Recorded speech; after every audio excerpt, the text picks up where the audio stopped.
인도네시아, 프랑스 라팔은 아니야. KFX가 정답이야. 잠수함도 마찬가지. 2020년 1월 21일 military-watch-magazine.com. 안녕하십니까 KKMD 시청자 여러분. 오늘 여러분과 함께 살펴볼 해외 밀리터리 기사는 해외 군사 전문지 military-watch-magazine.com에서 2020년 1월 21일에 게재한 내용입니다. 대우 조선해양이 독자적으로 개량시킨 209급 잠수함을 이미 3척 도입했고 추가로 3척을 더 도입하기로 계약한 인도네시아가 최근 액조세 대한미사일로 무장한 프랑스 스콜펜급 잠수함 도입을 검토하고 있다는 소식이 들려오고 있습니다. 관련된 정보를 해외 군사정보 매체로부터 찾고 있었는데요. 지금까지 확인된 팩트는 이렇습니다. 인도네시아가 프랑스로부터 스콜펜급 잠수함 도입을 검토한 사실이 있는 것은 분명한 것 같습니다. 여러 매체들이 이 사실을 다루고 있으니까요. 하지만 검토했다 정도의 언급이 적당하지 인도네시아가 대한민국과 이미 합의한 계약을 파기할 것이다 라는 수준까지 언급하는 것은 무리가 있다고 생각하고 있습니다. 물론 세상 일은 어떻게 될지 아무도 모르는 일이기는 하지만요. 프랑스 스콜펜급 잠수함 도입 문제와 더불어 외신들은 프랑스가 고윈드급 소형 호위함과 다소 라팔 전투기를 세트로 묶어서 판매를 하려 한다는 소식까지 함께 전하고 있습니다. 한 가지 재미있는 것은 인도네시아는 현재 대한민국과 공동으로 KFX, IFX 프로그램을 진행하고 있는 중이며 국내 경제 사정이 좋지 않다는 이유로 KFX, IFX 투자금을 제때 납부하지 않고 있다는 점입니다. 경제 사정이 좋지 않다는 인도네시아이지만 얼마 전 대중국 공군 전력을 높인다는 이유로 러시아의 수호이 35 전투기를 11대 추가 주문했습니다. 그리고 한 대당 가격이 1,350억 정도로 추정되고 있는 프랑스제 전투기 라팔을 최대 48대 구매할지도 모른다는 이야기가 나오고 있다는 것이죠. military-watch-magazine.com에서는 유닛당 가격이 아닌 프로그램 전체 가격으로 따지면 16조가 넘는 규모가 될 것이라는 예상을 하고 있습니다. 여기에다 스콜펜급 잠수함과 고윈드급 소형 호위함까지 구매할 능력이 과연 인도네시아에게 있을까? 라는 합리적 의문이 생기게 됩니다. 또한 이 기사는 프랑스 다소 라팔이 현재 인도네시아에게 있어 왜 나쁜 선택이 될 수밖에 없는지를 잘 설명해주고 있습니다. 특히 기사 마무리에 프랑스 라팔을 구매하는데 돈을 쓰기보다는 라팔보다 더 뛰어난 성능을 보유하게 될 가능성이 높은 대한민국 KFX, IFX 투자에 집중하는 것이 보다 더 건전한 투자가 될 것이라는 일갈마저 하고 있습니다. 비록 저자가 2020년대 중반에 등장할 KFX를 5세대 스텔스기라고 잘못 설명하고 있기는 하지만 KKMD 시청자 여러분들이라면 이미 알고 계실 것입니다. KFX가 5세대 스텔스기가 되기 위해서는 아직 가야 할 길이 멀다는 사실을요. 하지만 4+ 세대라고 표현되는 프랑스 라팔과 4.5세대라고 불리는 KFX를 비교해봤을 때 개인적으로는 KFX에 더 높은 점수를 주고 싶습니다. KFX의 성능이 최소 동일한 엔진을 사용하는 미 해군의 FA-18EF 슈퍼 호넷 정도만 나와주더라도 가성비 면에서 라팔을 충분히 압도할 수 있다고 생각하기 때문입니다. 같이 기사를 읽어보고 난 이후 좀 더 생각해보기로 하죠. 물론 해외 군사 잡지라고 무조건 믿을 수는 없지만 적어도 몰랐던 사실과 새로운 관점을 엿본다는 자세로 받아들이는 것이 좋을 듯 합니다. 기사 내용은 노란색 글자로 표시됩니다. 소식통이 전하는 바에 따르면 인도네시아 군 당국은 프랑스가 만든 다소 라팔 4+ 세대 쌍발 엔진 중형 전투기를 주문하는 건과 함께 스콜펜급 잠수함 및 고윈드급 소형 호위함 주문도 검토 중인 것으로 알려졌다. 인도네시아는 140억 달러, 한화 16조 3천억 원을 들여 비싸기로 유명한 이 전투기를 최대 48대까지 구매할지도 모르며 만약 이번 계약이 성사된다면 인도네시아는 지금까지의 해외 국가들 중 가장 큰 규모로 프랑스 전투기 라팔을 운용하는 국가가 될 것으로 예상된다. 라팔은 아마도 최전선에서 영공을 방해하는 임무를 맡고 있는 노후화된 러시아의 수호이 27 중형 전투기와 F-16C 다목적 전투기를 대체할 것으로 보인다. 러시아 수-27 전투기와 F-16 전투기들은 당대 최신 기술이 적용된 최고의 전투기들인 동시에 훨씬 뒤에 만들어진 프랑스 라팔보다도 우수하다고 평가받는 많은 비행 성능상의 이점을 지니고 있지만 최신 센서 및 항공 전자 부품이 부족하며 빠르게 노후화되고 있다는 문제점을 지니고 있었다. 프랑스는 거의 20년 동안 라팔을 해외로 수출하기 위해 상당한 노력을 기울였음에도 불구하고 인도, 이집트, 카타르에 단지 96대의 라팔 전투기 판매망을 확보했을 뿐이었다. 게다가 이렇게 성사된 라팔 판매 뒤에는 성능에 따른 정당한 경쟁이 있었던 것이 아니라 다분히 정치적인 의도가 숨어 있었던 것으로 군사 분석가들은 강하게 의심하고 있다. 라팔 전투기의 예전 계약에 대한 평가를 바탕으로 이 전투기는 대당 약 2억 9,200만 달러, 한화 약 3,410억의 가격으로 국제시장에서 마케팅되고 있는데 이 가격은 비록 체급이 가벼운 멀티롤 전투기이기는 하지만 보다 정교한 센서와 항전 장치를 장착한 것으로 여겨지는 미국 최신의 전투기 F-16B 가격보다 약 240% 비싼 가격이며 다양한 분야에서 라팔보다 우수한 헤비급 플랫폼 수호이-35보다 360% 더 비싼 가격이다. 여기서 라팔의 가격을 대당 가격 3,410억으로 이야기한 것은 이전 계약에서 추정된 전체 비용인 프로그램 코스트를 의미하는 것 같습니다. 각종 항공기 가격을 비교하는 사이트인 aircraftcompare.com의 자료에 따르면 라팔의 유닛별 가격은 1억 1,500만 달러, 한화 1,350억 정도로 추정되고 있습니다. 기사 뒷부분에서 라팔의 가격을 F-35 가격의 150%라고 설명하는 부분에서는 이 유닛별 가격을 기준으로 이야기하고 있는 것으로 보입니다. 심지어 실제로 싱가포르와 다른 동맹국들에게 판매되고 있는 미국의 새로운 스텔스 전투기 F-35A조차도 라팔보다 2억 달러, 한화 2,300억 정도 더 저렴한 가격에 제공되고 있다.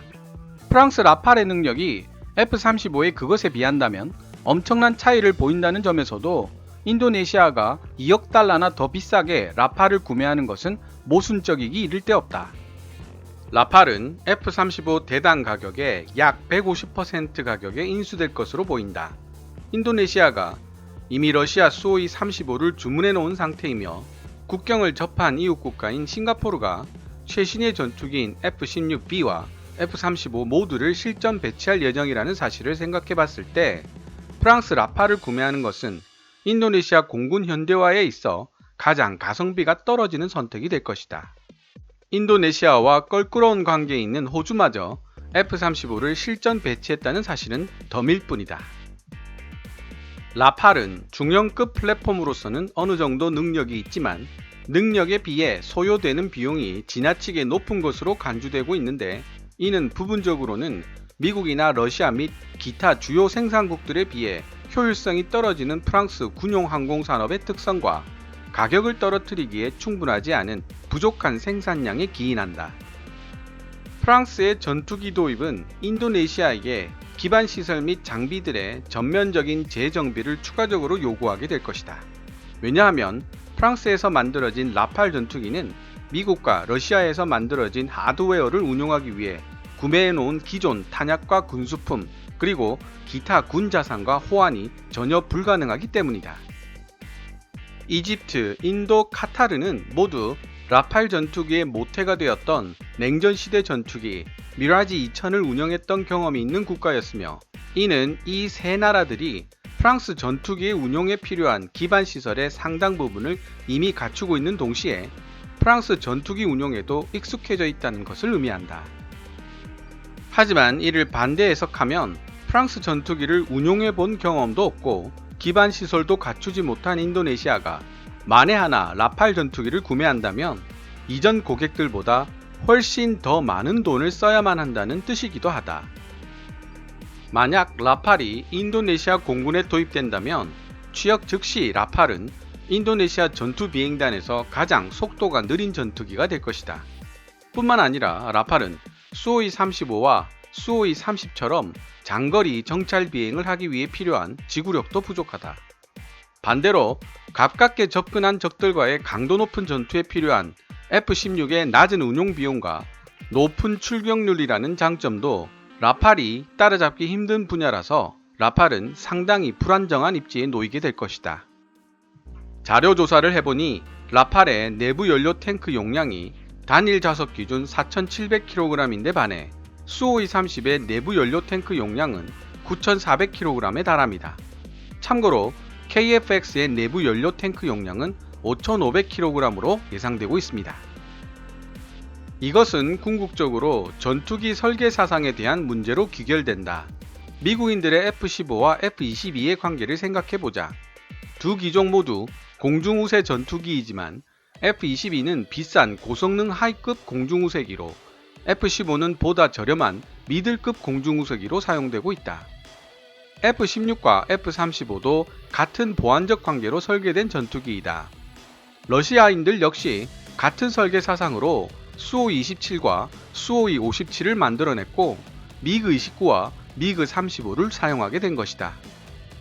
하지만 이렇게 서로 보안 관계에 있는 중량급 전투기와 경량급 전투기를 동시에 개발할 여유가 없었던 프랑스의 라팔은 이것저것 여러가지를 할 수 있지만 정작 진짜 잘하는 것 하나가 없는 어설픈 팔방미인 같은 전투기가 되고 말았다.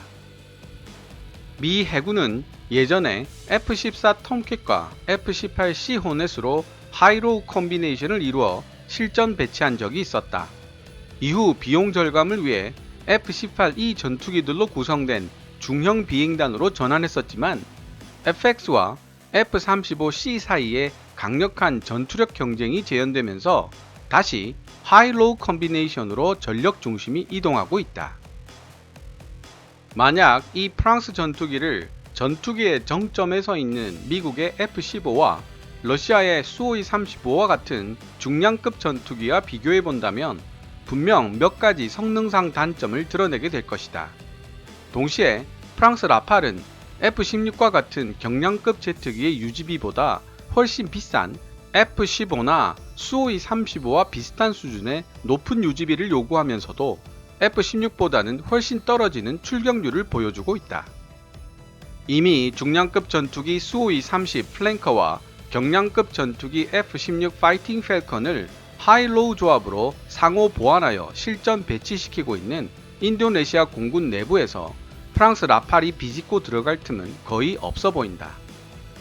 궁극적으로 인도네시아 공군 전력의 현대화를 위해 최근 주문한 11대의 수호이-35 전투기의 구매를 속행하기 위해 더 많은 투자를 필요로 하는 상황 속에서 인도네시아 정부의 프랑스 전투기 라팔의 구매는 비용 효율성이 가장 떨어지는 전력 강화 수단 중 하나이며 쏟아붓는 엄청난 돈에 비해 미국과 러시아의 전투기보다 눈에 띄는 장점도 보이지 않는다. 현재 미국이 F-35를 구매할 나라들을 추가적으로 찾고 있는 상황인데다 인도네시아가 50년 넘게 미국의 중요한 무기 거래처였다는 점을 고려해 볼 때 우세 전투기인 F-35의 인도네시아 판매 승인의 가능성은 여전히 열려 있으며 프랑스 라팔보다 훨씬 더 저렴한 가격으로 구매할 수 있을 것이다. 하지만 만에 하나 인도네시아가 F-35를 도입한다고 해도 F-35의 천문학적인 운용 유지비가 문제가 되겠죠. 게다가 2020년대 중반까지 프랑스 라팔을 능가하는 성능을 보유할 것으로 예상되는 대한민국의 KF-X 프로그램에 대한 참여를 확대하는 방안이 오히려 인도네시아에게 있어 훨씬 더 건전한 투자임이 증명될 수도 있다. 지금까지 2020년 1월 21일 해외 군사 전문 잡지 military-watch-magazine.com에 게재되었던 기사 내용을 번역해 보았습니다. 일본과 미국의 2차 세계대전 초기 전쟁사를 다룬 영화 미드웨이를 보신 분들이 아마 꽤 있을 겁니다. 저도 재미있게 본 영화입니다. 하지만 이 영화를 보다 보면 세계 최강 미 해군이 왜 이렇게 고전을 면치 못했을까 라는 생각을 절로 하게 됩니다. 당시 자료를 찾아보면 일본의 제로센 AM6 제로식 함상 전투기의 전반적인 성능이 미 해군 전투기 조종사들의 예상을 웃돌았기 때문에 미군 측 조종사들이 일본의 제로센 전투기를 UFO라고 부를 정도로 두려워했다는 기록이 있습니다. 이런 상황에다 기습까지 당했고 당시 7척이던 정규 항공모함 중 끝까지 살아남은 것은 영화 미드웨이에 나오는 엔터프라이즈 한 척뿐이었으니 미국 입장에선 정말 암울했을 만도 하다는 생각이 듭니다. 제가 여기서 난데없이 영화 이야기를 꺼낸 것은 전쟁은 무엇으로 이기는가 라는 주제를 탐구해 보기 위해서입니다. 이렇게 개전 초기에 고전을 면치 못했던 미국이지만 엄청난 경제력과 공업 생산력을 바탕으로 태평양 전쟁이 끝날 무렵에는 무려 17척의 신형 항공모함을 보유하고 있었습니다. 전후 취역한 항모의 숫자까지 합치면 무려 24척이나 됩니다. 반면 일본은 미드웨이 해전에서 패한 이후 같은 기간 동안 겨우 몇 척의 항공모함을 다시 제작할 수 있었을 뿐이었죠. 당시 미국의 경이적인 경제력과 공업 생산력은 다른 수치에서도 적나라하게 드러납니다. 영국이 2차 세계대전 중 생산한 전차의 숫자가 24,800세대, 같은 기간 동안 독일이 자국 산업을 총동원해 만든 전차의 수가 24,360대였습니다. 하지만 두 나라보다 뒤늦게 2차 세계대전에 뛰어든 미국이 종전할 때까지 생산한 전차의 숫자는 무려 88,410대나 되었습니다. 미드웨이 영화 중에서도 일본의 해군 장성은 이런 대사를 합니다. 초전에 미국을 이기지 못하면 반드시 일본은 지고 만다 고 말이죠. 1년 넘게 각종 군사기사들을 번역하다 보니 저절로 생각하게 된 사실이 하나 있습니다. 전쟁에서 가장 중요한 것은 무기의 성능이라기보다 바로 군인들에게 싸울 수 있는 물자와 무기를 보급해주는 보급과 병참이 아닐까라는 생각이죠. 이라크 전쟁을 치를 당시에 미국은 병력을 수송하고 병참선을 꾸리는 데만 반년이라는 시간을 필요로 했다는 해외 기사를 읽은 기억이 납니다. 현재 해외 군사 전문가들이 공통적으로 동의하는 부분은 보급과 병참 부분에서 세계 제1의 능력을 가지고 있는 군대가 바로 미군이며 그래서 미군이 가장 무서운 군대라는 점입니다. 미군이 보급과 병참의 중요성을 그냥 깨달은 것은 아닐 것입니다. 남북전쟁과 제1차, 2차 세계대전을 직접 겪으면서 깨닫게 되었다고 그들은 지적하고 있습니다. 심지어 미군은 군수 지원의 원활성을 보장하기 위해 모든 무기류에 쓰이는 유류를 비싼 항공유로 통일해 놓았을 정도입니다. 차량과 전차, 전투기 등에 쓰이는 기름이 각각 다르면 보급 및 관리하는 방법도 달라져야 하기 때문이죠. 성능은 뛰어나지만 정비나 보급을 위해서 다른 나라에 의존해야만 하는 무기체계보다는 자국 스스로 수리와 보급이 가능한 무기체계가 더 선호되는 이유에는 이런 보급과 병참의 문제가 작용하고 있다고 생각됩니다. 만약 인도네시아가 프랑스에서 전투기와 잠수함 그리고 호위함을 도입한다면 대한민국에서 수입하는 경우보다 보급 및 병참의 문제에서 얼마나 더 자유로워질 수 있을까요? 기사에서도 지적하고 있지만 인도네시아의 군수, 보급, 병참 인프라는 미국 무기체계들을 기반으로 하고 있습니다. 프랑스의 무기체계들은 그럼 미국 기반 인프라에 호환되지 않는다는 큰 문제점을 안고 있죠. 하지만 대한민국 무기체계들은 미국 기반 인프라에 최적화되어 있습니다. 한미연합군을 운영하기 위해 이미 모든 무기체계들은 처음부터 미국 무기와의 호환을 고려해서 만들기 때문입니다. KFX, IFX 프로그램처럼 자국에서 제작이 가능한 전투기를 만드는 일이 왜 그렇게 중요한지도 영화 미드웨이의 사례에서 배울 수 있습니다. 미국 록히드 마틴과 합작해서 만들어졌고 일부 사람들에 의해 전투기 축에 끼지도 못한다는 비웃음을 당하는 FA-50의 경우 국내 생산이 가능하기 때문에 가동률과 출격률은 거의 90%에 육박합니다. 국내 생산이 되고 있기 때문에 신속한 정비가 가능하죠. 가격도 수입산보다 저렴할 수밖에 없습니다. F-35에 고장이 생겼을 경우 호주까지 가서 수리를 받아야 합니다. 국내에서 손댈 수 있는 부분은 몇십만 개의 부품들 중 398개의 부품밖에 되지 않습니다. 현재 미국 내에서도 F-35의 가동률은 50%를 넘지 못하고 있죠. 아무리 성능이 우수한 F-35라도 뜨지 못한다면 없는 것이나 마찬가지가 된다는 뜻입니다. 군수 지원이라는 측면에서 볼 때 자국 생산이 가능한 전투기란 이 정도로 중요한 의미를 가지게 됩니다. KFX, IFX도 성공적으로 개발된다면 마찬가지의 이점을 누릴 수 있습니다. 높은 가동률과 출력률은 기본이고 신속한 정비가 가능합니다. 거기다 우리 마음대로 개조하고 개량할 수 있는 플랫폼이라는 장점까지 있습니다. 물론 인도네시아 입장에서는 불만이 있을 것입니다. 핵심적 기술에 접근하기 어렵다는 사실을 그들도 학습을 했으니까요. 우리만큼 자유롭게 생산하고 정비하기 어려울 뿐만 아니라 그들 마음대로 개조 개량하는 일도 어려울 것입니다. 하지만 우리가 FA50이라는 과정을 거쳐서 KFX에 도전했듯이 그들에게도 이것은 마땅히 거쳐야 할 과정일 뿐입니다. 처술에 배부를 리는 없지 않겠습니까? 프랑스와 호주 잠수함 사업이 좌초 위기를 맞은 사례에서도 알 수 있듯이 국가 간 방산협정은 많은 암초를 내포하고 있습니다. 특히 기술력이 뛰어난 국가에게서 뭔가를 얻어내기는 더 힘이 듭니다.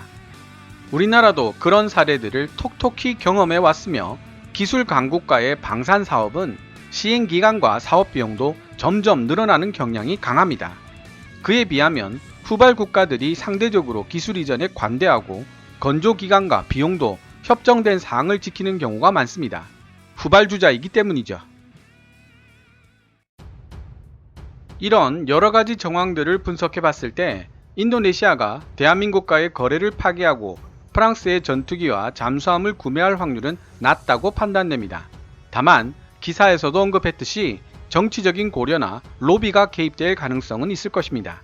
또 한 가지 생각해 볼 수 있는 것은 인도네시아가 우리나라와의 거래에서 좀 더 유리한 입장을 점하기 위해 일종의 언론 플레이를 하고 있을 가능성입니다.